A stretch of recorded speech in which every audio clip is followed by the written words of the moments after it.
my pleasure to introduce Brad Fisher to welcome Tim Peckinpaugh, our speaker. But there's an important announcement before we take that step, and that is it's someone's birthday today, I've been advised. And they are, well, there's no need to talk a specific age. They're actually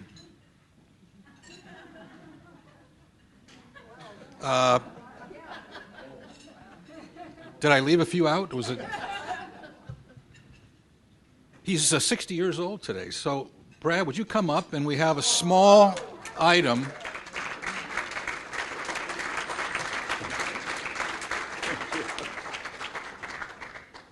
We have a small item to recognize this important date. Look at this. Thank you. Wow.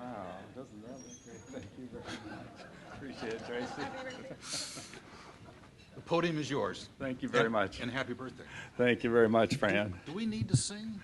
I don't think so. No, I don't think so. Thank you very much, Fran, and good afternoon. Well, today is certainly a big day for me. November 2nd was an even bigger day for my wife, Jennifer, and I, as we welcomed our third grandchild, Cooper Knox Fisher, born to daughter Lindsay on the same day the Cubs won the World Series. Now, we tried to suggest that she changed the middle name to Cubby, Cooper Cubby Fisher, but she wouldn't have anything to do with that. Before I introduce our special guest, I was asked to provide some background information on my firm. A division of the Royal Bank of Canada, RBC Wealth Management, offers a suite of banking, investment, asset management, trust, insurance, credit lending, and other wealth management solutions. Our clients are financially successful individuals and families, businesses, and institutional investors in North America to South Asia, from North America to Southeast Asia. Globally, we have a combined total of more than $563 billion in assets under administration and approximately 4,600 financial advisors, private bankers, and trust officers. Today, our firm is recognized as one of the top 5 largest wealth managers in the world by assets. A focus of ours is to work closely with our clients in helping them manage their portfolios to provide an income stream they can't outlive. 10 years ago, I helped open our local office in the Richland Y with 4 others, and I'm proud today to say that we've grown to have 8 financial advisors and 4 staff. On behalf of RBC, I'm honored to introduce today's speaker, an individual who has been a tremendous advocate for the Tri-Cities for the past 30 years. A native of the Tri-Cities, a Kennewick High grad alum. Any other Kennewick High grads in the audience? There we go, Bill. He's an attorney with K&L Gates in Washington, D.C., and serves TRIDEC as our voice in the nation's capital. In the early 80s, he also worked on Congressman Morrison's staff. On a personal note, I can say he has assisted our local efforts to have the Columbia River lands, now controlled by the U.S. Army Corps of Engineers, reconveyed back to local control. As we can all agree, the election of 2016 was indeed historic and provides the biggest paradigm shift since Ronald Reagan. We have placed 2 handouts on each table to help provide perspective on how a Trump presidency could impact equity and fixed income markets, along with Fed policy and the economy. And now for his thoughts on the election and how the results will impact the Tri-Cities and Hanford, please help me welcome Tim Peckinpaugh. Tim.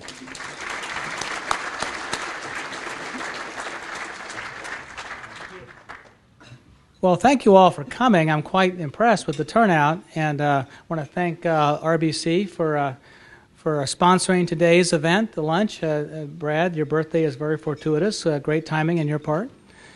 Well, Washington, D.C. has been a little exciting as of late. We've had some things to talk about.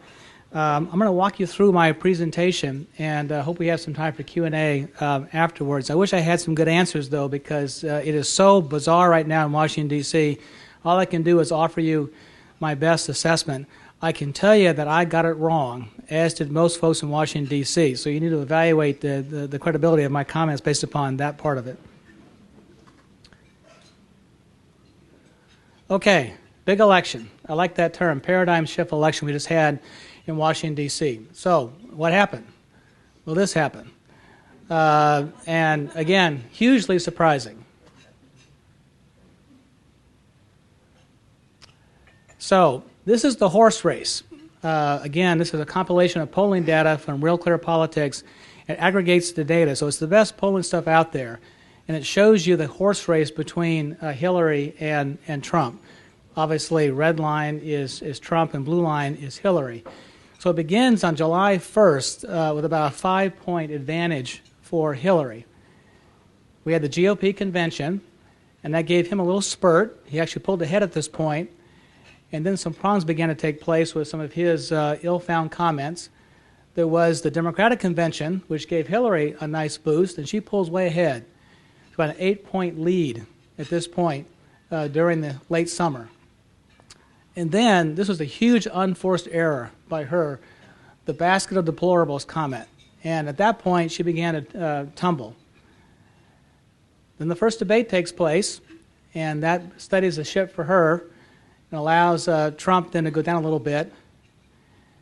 And then we had the famous Access Hollywood video that began to drop Trump down. I might add, by the way, you usually get one October surprise per election. We had 3 or 4 for this election. And then we had this final surprise when the FBI reopens the email investigation regarding Hillary. And you can see on election day, it's about a 3-point margin for Hillary. And the thought was that the pathway for victory for her was pretty stable because she had so many electoral college opportunities. Lo and behold, here's the final result. And you can see a pretty big spurt by Trump, so he, undecideds went his way to some extent. Plus, I think the polling data may have been wrong, and the turnout models were probably wrong as well. So that's the horse race. So ebb and flow back and forth with a big upset at the end. The popular vote. These numbers are a little dated now, but for the second time in the past 5 election cycles, the Electoral College proved to be the ultimate victor, not the popular vote. Because Clinton will win the popular vote by about 1 million voters. So like 2000 with Bush and Gore, the popular vote got it wrong. I might add, when I was in high school doing government class, we were told that if ever again the Electoral College got it wrong, they would abolish it. We've had it happen twice now in the past 5 elections, and yet it is still with us. So here are the election results by the Electoral College. Michigan is still apparently undecided, but you can see that there's a lot of red on that map. And if Michigan does go for Trump, which is the current projection, it'd be 305 Electoral College votes for Donald Trump. Here's what happened with Romney and Obama. You can see that it was the upper Midwest region that really was the key change in the election. By county, you'll see lots of red here on this map, making the point that rural America turned out big for Trump. And this map here shows the intensity of the Republican vote, again in red. Also underscores the 5 states, at least to date, that have already flipped. Iowa, Wisconsin, Ohio, Pennsylvania, and Florida. Those are states that Obama won last time, that Trump has won this time, and now, of course, Michigan probably will also flip. So that would be 6 big states that flipped the GOP column. The Rust Belt was critical. This was a decisive part of the election. Trump's team kept telling us that watch these states, working class states of the upper Midwest, and they were right. And particularly Wisconsin, Michigan, and Pennsylvania, those 3 were really quite surprising. Wisconsin in particular, no one saw Wisconsin coming, quite frankly. Hillary did not spend a day in Wisconsin campaigning. So they got it totally wrong. You can see this is 2012 versus 16. Just in one state, a tremendous change was taking place, going from blue to red. And again, it's mostly happening in some of the rural counties in Wisconsin. So I call it the revenge of the rural voter. And you can see here that in small cities in rural areas, farms throughout the entire country, that the Trump vote is significant. In fact, in Pennsylvania, he got 71% versus 26% for Hillary of the rural vote. So even though Hillary wins Philadelphia and Pittsburgh, she loses a state because rural voters came out in droves to vote for Trump. There's also the white working class element, which was also a big part of his big victory in the upper Midwest. And this quote I thought was very, very instructive, that I think the Democrats may have misjudged connecting with the white working class voter, which has been part of their base for generations. And there was obviously a lot of anger out there, a lot of concern that they were not being dealt with in a very fair way. And Trump, to his credit, got that. And was very effective in communicating, ironically, a billionaire communicating very effectively with the white working class voters of our country. This chart underscores that what happened in the election is more of a concern of Hillary underperforming, not that Trump was overperforming. You'll see in the yellow columns that in almost every category, Clinton is below where Obama was 4 years ago. Even among women voters, which is very interesting. Look at the Hispanic voters. You would think that she'd be cleaning up there given Trump's comments. Down the line, she is underperforming, and that was the case in the election. Trump's numbers are about the same as Romney's numbers. So it was not a question that Trump was overperforming, she was underperforming, and that really is what happened in this race.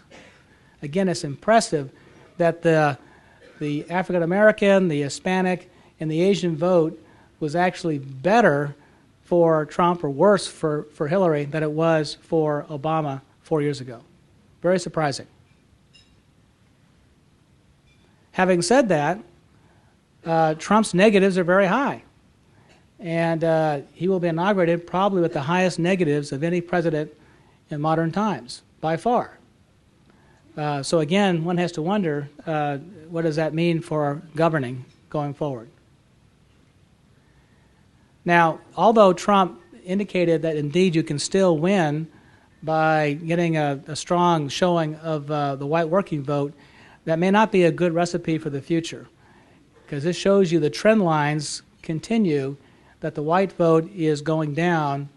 And so while it may have worked this time, the Republicans should be careful not to assume that the next time they can win by simply trying to curry a message based upon the white working class vote.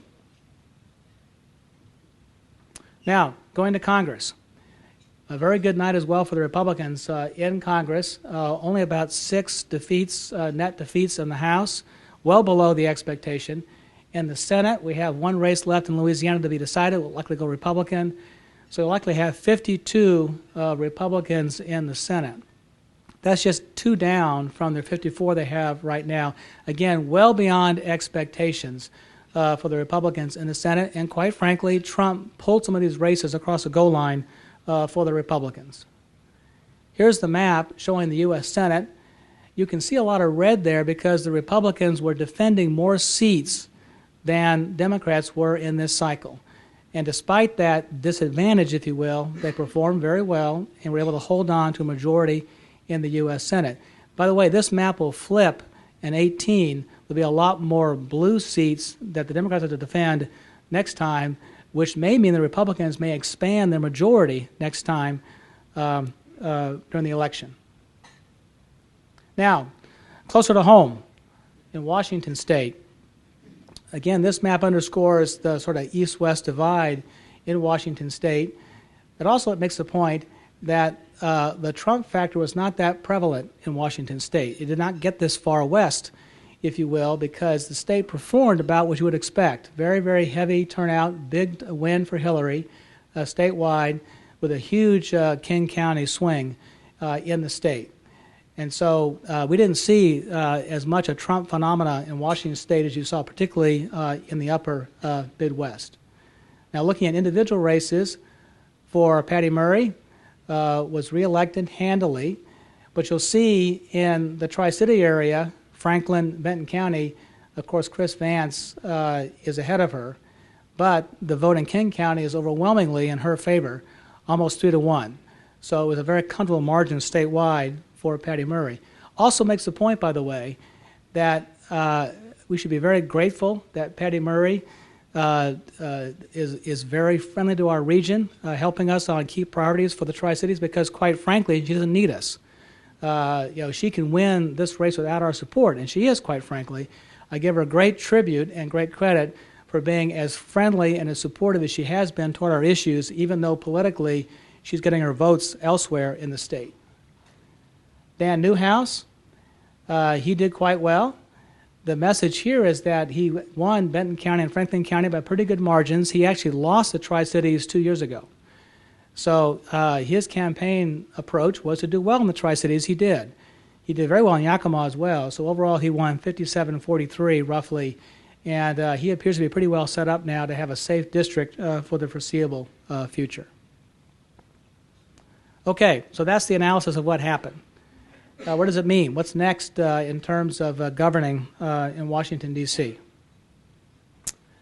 Well, the transition team is getting formed.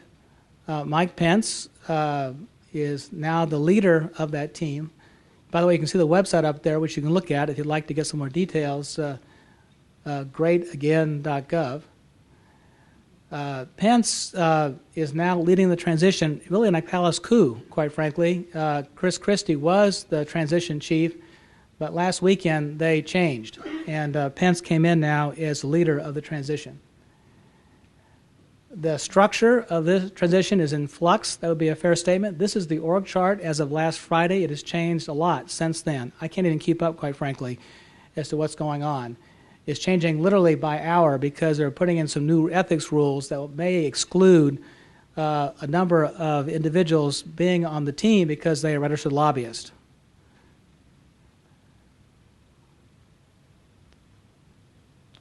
Okay, so in terms of his first two major appointments, Reince Priebus is chief of staff. He's the Republican Party national chairman from Wisconsin, a close confidant of Paul Ryan, Speaker Paul Ryan. He would be what someone referred to as an establishment Republican, very much an elite in the Republican Party. He's chief of staff. Steve Bannon is chief strategist and also chief counselor. Different kind of guy. He's a Trump guy. He's not part of the establishment. And so you now have this tension that's been created in the White House. Not quite clear if that's by design, and not quite clear which of those two competing factions may win out. Perhaps neither will. Perhaps they will actually work well together in offering competing views for the administration. We have the lame duck session. Of course, the whole point here is that the folks who are making these decisions, many of whom have already lost their elections, so it's a lame duck in developing the final policy to finish off this year. So here are the must-do issues the lame duck will consider.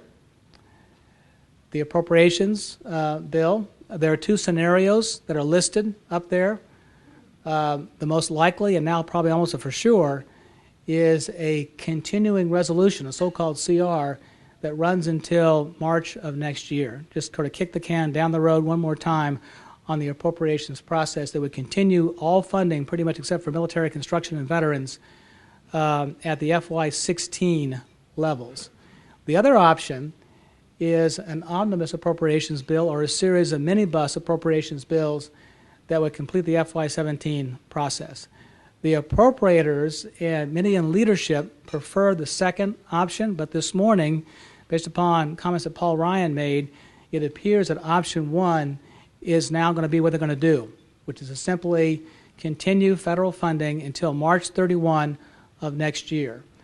And that means that a lot of individual policy writers, not just funding but actually trying to provide some programmatic guidance, will fall out, because a CR simply continues funding at the prior year level with a few anomalies, but there are very few, precious few, if any, policy writers in a CR. So unfortunately, if you're working an issue, and we were discussing Ex-Im Bank earlier, Ex-Im Bank, for example, that may fall out now because as a policy writer that probably cannot travel on a clean CR. Defense authorizations, this is in play, will likely get done. There are a few hiccups to go through right now, but it'll likely get done.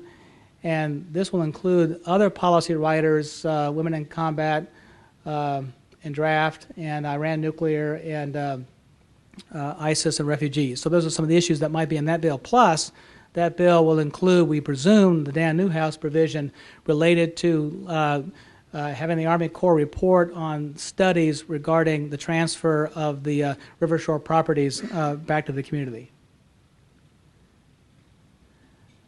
We have the WRDA, Water Resources Development Act. That bill's in play. It's in conference right now between House and Senate. The Flint water crisis is part of that bill. There are tax extenders, mostly in the renewable energy sector, that are expiring at the end of this year, and so there's talk about trying to extend those. That may be put off until next year, perhaps. There's an energy modernization bill, fairly modest bill. It's in play. It's in conference. House bill, Senate bill being reconciled right now. It is the first comprehensive energy bill in almost 10 years, and that's certainly in play. And there's also this Cures legislation, a very popular bill. In fact, Paul Ryan this morning said that it'll be a priority for him to get this done during the lame duck session. And this bill tries to do approvals of drugs and devices. Again, it's a very popular bill to give us better drug and device systems. What will not happen? Well, Mr. Garland will not be confirmed to the Supreme Court, I can tell you that. And so McConnell, leader of the Senate, rolled the dice and won. Basically, he refused to allow consideration of Garland nomination, and lo and behold, the new justice will be appointed or nominated by Donald Trump. And TPP will not happen. Very important priority for this region, very trade dependent, but it's not going to happen. Trump won the election. Obviously, one of his priorities was to be very critical of these trade agreements, and so there's no way this can happen during the lame duck session. So those two are out. Now, what are Trump's priorities? These are fairly broadly stated, but I'll list them off here for you. Infrastructure. During his speech at 3 o'clock in the morning, East Coast time, election night, his first issue he mentioned was infrastructure.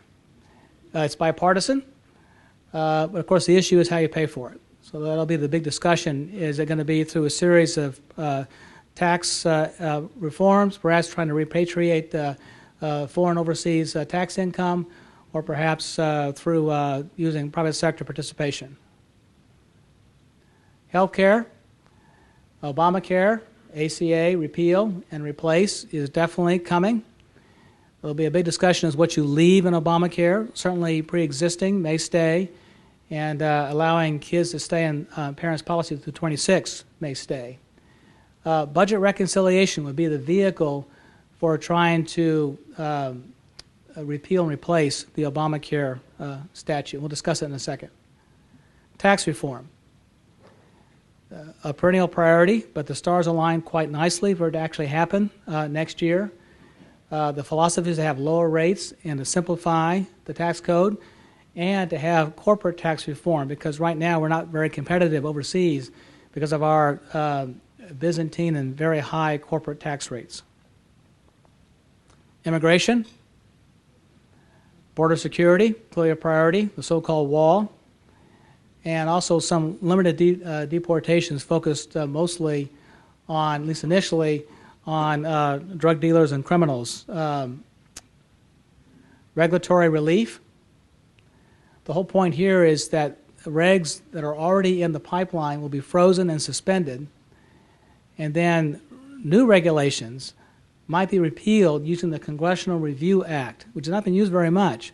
But actually it now would work because you have a president who would sign legislation that would repeal regulation deemed to be burdensome. So any regulations that were promulgated May 15th or beyond are now within the zone of being susceptible to a Congressional Review Act review and perhaps repeal. So it's a very effective way to pull back on burdensome regulations. Trade. It's not TPP. It's renegotiate NAFTA and perhaps other trade agreements. And on day one, Trump keeps saying he will declare China a currency manipulator. Energy and environmental issues. The focus here is to reverse direction on energy policy. It's to focus on the hydrocarbons, so oil, gas, fracking, coal, not so much on renewables, and then to withdraw from the Paris Climate Change Accord. So a big, complete 180 swing on the energy and environmental issues. Now, going to Congress. Congressional leadership. In the House, of course, we have Speaker Ryan. He easily won re-election to be Speaker. In January, there'll have to be a full vote taken by the House. That could be a bit more difficult for him, but right now he appears to be riding high. And I think the relationship that he's building with the President-elect is very good. Nancy Pelosi, interesting, she had to postpone her leadership race until November 30th because there was some rumblings about her as the minority leader. So stay tuned about her situation. My guess is they will probably still select her as the leader of the Democrats in the House, but there's some suspense there. In the Senate, Mitch McConnell returns as the majority leader, and then the new player on the block is Chuck Schumer, New York Democrat, replacing Harry Reid as the minority leader. He becomes the most powerful Democrat in Washington, D.C., hands down, overnight. And New Yorker, like Trump, and a deal maker. So a lot of speculation that Schumer and Trump might be doing lots of deals together. The schedule, lots of talk about having a more workmanlike schedule, more 5-day work weeks in the Congress, and fewer recesses, at least during the first 100 days or perhaps the first 200 days. Now, reconciliation. Reconciliation bills are an effective tool to deal with difficult, controversial issues. Obamacare passed on a reconciliation bill process. Reconciliation bills basically involve revenue and deficit programs if they affect the deficit, basically. And the big advantage here is that reconciliation bills can pass with just 51 votes in the Senate, not 60 votes. There's no filibuster issue here for them. So they're a very effective way to deal with these difficult issues. And there's some speculation, again, Paul Ryan this morning discussed it, that you could have 2 reconciliation bills next year. They didn't do one this year. Therefore, it might carry over. They might do one reconciliation bill to repeal Obamacare and do the replace, and then second reconciliation bill later in the year might be on tax reform. So the Republicans perhaps have this really not planned for, this gift, if you will, of 2 chances to do serious efforts to deal with consequential legislation like Obamacare and tax reform. I think Congress is going to step up now. I mean, this administration coming in, shall we say, is not going to be in the weeds. They don't do details. And so they'll put forward broad strokes, top-level vision, and rely upon the Congress to provide the details. And that's going to be the check in the system, I think. Congress is going to be providing a lot more of the legislative and specifics and how policy is carried out, not so much coming from the administration. There could be a budget standoff. The budget caps are still in effect. There will be for a few more years. The sequester could come back. The deal that was cut with former Speaker Boehner and the President comes to an end early next year. So we could find ourselves back again in a fiscal cliff environment where they have a budget cap, they have to do a sequester, they can't get to that cap level, and plus they have the debt ceiling. The debt ceiling could occur in March, but the Treasury can probably find a way to postpone that until sometime in the summer. But sometime next year, they have to lift the debt ceiling. That, in combination with the budget cap and sequester, creates a combustible situation where they may have to have some sort of big budget standoff with accompanying government shutdown and brinksmanship and that kind of thing for next year as well. Other issues that you may see Congress do next year: reform of entitlement programs, particularly Medicare, actually Paul Ryan favored, I might add. Education, the focus here is higher education, because we already did the K through 12 stuff last year. That'll be the priority for education. Transportation, the focus here is on FAA reauthorization. Cybersecurity, big issue. It really affects all sectors of the economy. Marketplace fairness, the issue of providing fairness with respect to online purchases, how you provide sales tax for that. And the Farm Bill.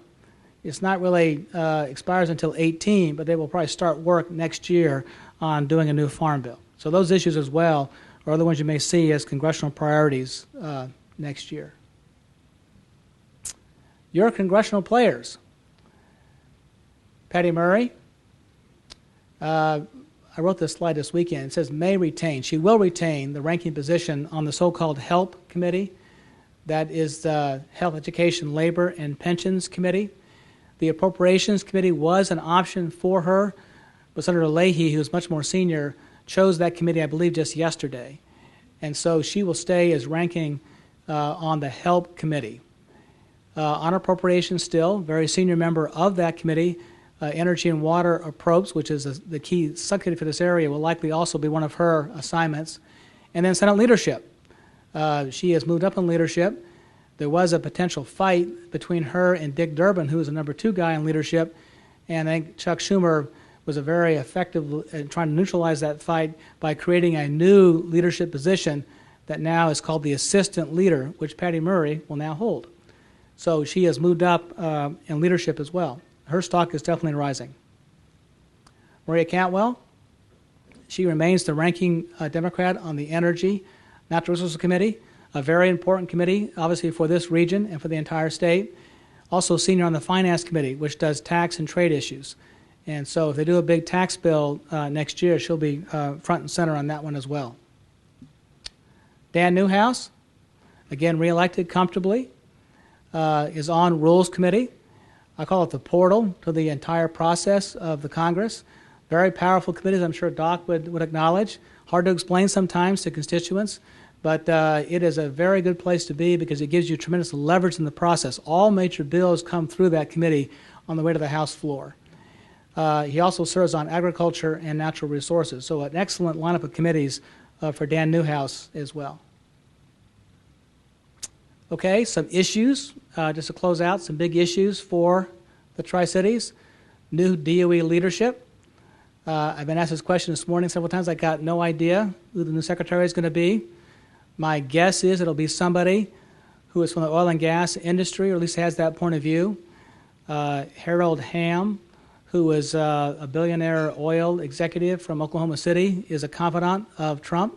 He is the rumored pick. He may turn it down.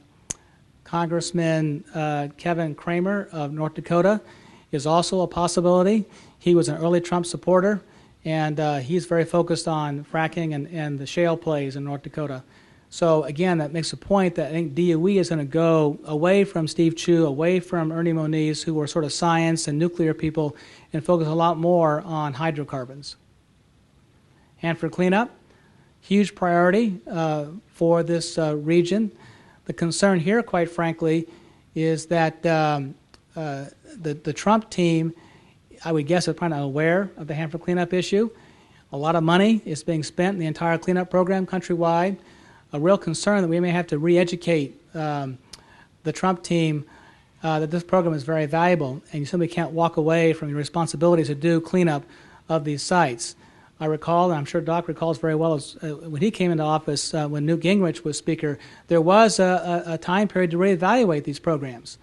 And so you may have that same reevaluation take place as well. Hopefully we'll be okay because our congressionals are very strong, but I expect there'll be some effort to think about, is this appropriate to spend this amount of money on these cleanup programs?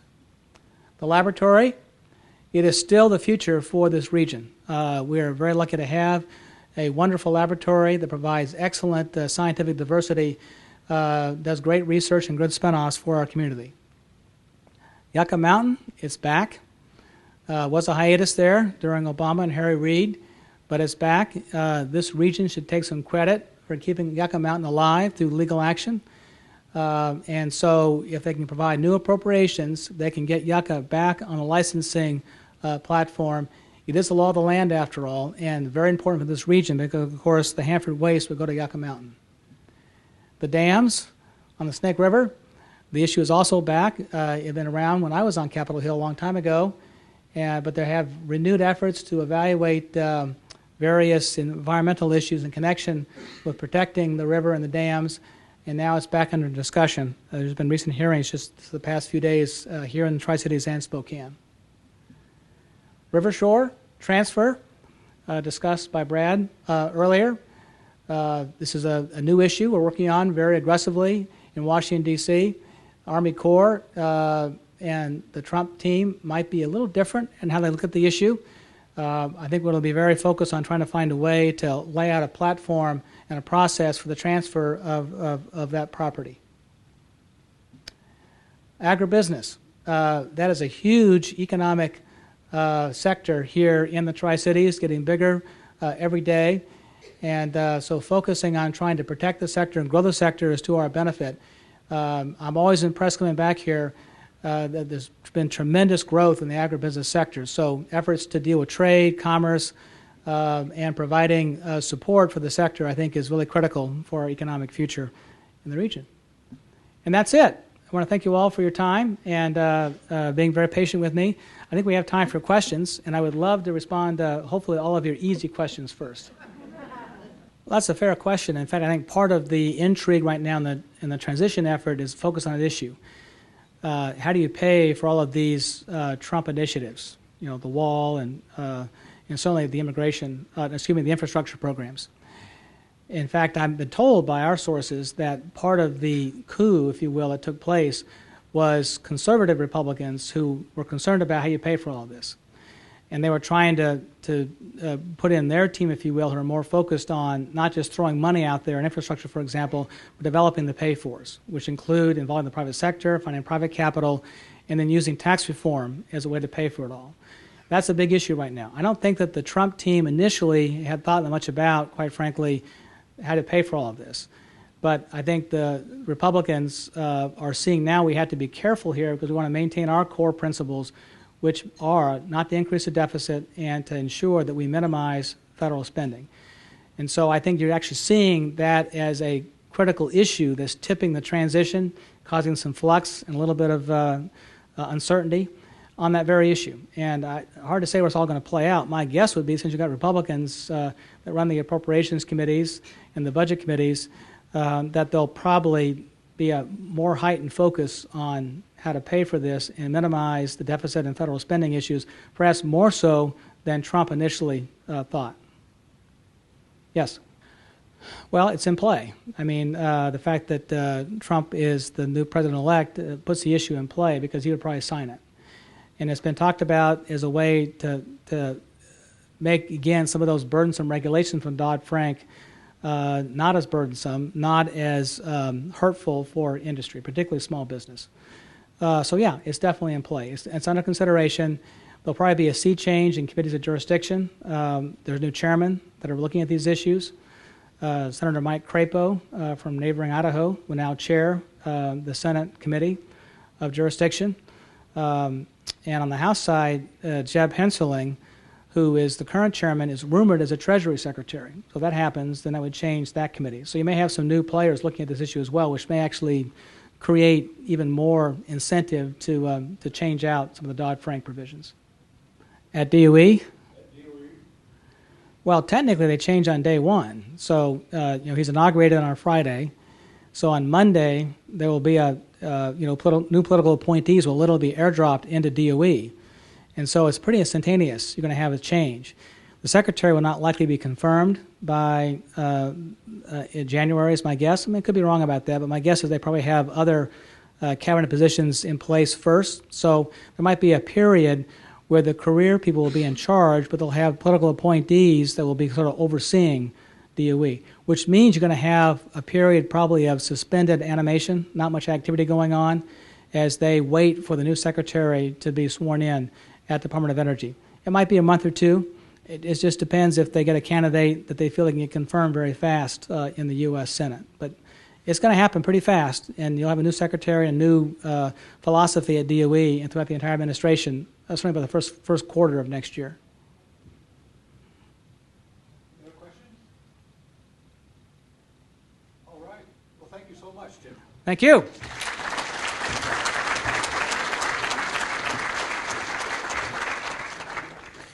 One announcement. Monday evening, there's a scoping meeting on the Snake River Dams issue in Pasco. If any of you can make it over there, it should be an interesting evening. Another one of those issues that seems to keep coming back every so many years is whether the dams in the lower Snake should be taken out or not. So we all have an interest in that. And are you going to have a crane there as a demonstrative aid? Yes, we will. Okay. I hear there'll be some tractors there too. And all right, very good. Thanks again to our presenting sponsor, RBC Wealth Management, and the birthday person, Brad. Appreciate that. And thanks to all of you for coming today. I think it was very informative, and put your seatbelts on. It's going to be a bumpy ride.